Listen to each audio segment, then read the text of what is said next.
finally got some time to do some back road driving. I don't know how many back roads I can actually hit today because it's just after winter and they're full of potholes.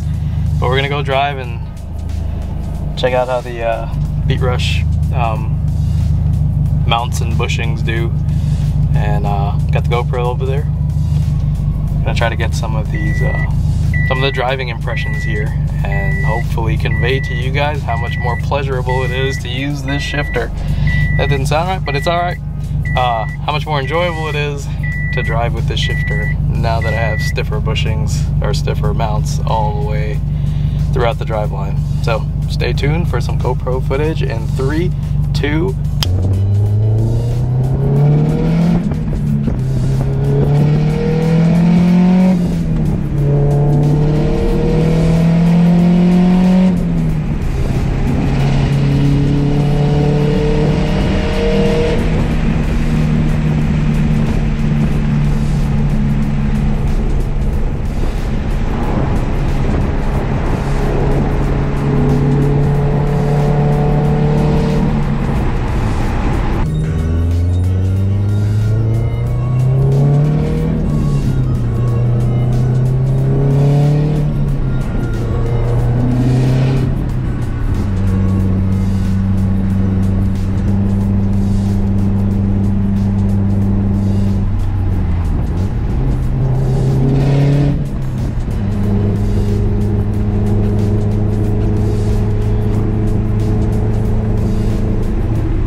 So it's kind of hard to get the car up to race pace on the street.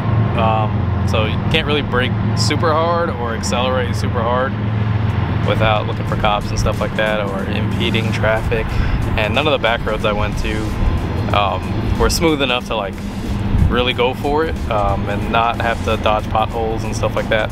But hopefully the GoPro footage showed you just me going through the gears up and down at as hard as I can go on the street. No problem shifting up. I mean, you can slam through the gears going up, you can downshift at will. Before with the soft mounts, the cage of the shifter would just misalign with the actual shift rod, and that wasn't a problem with the stock stuff because everything floats with the drivetrain on the stock stuff.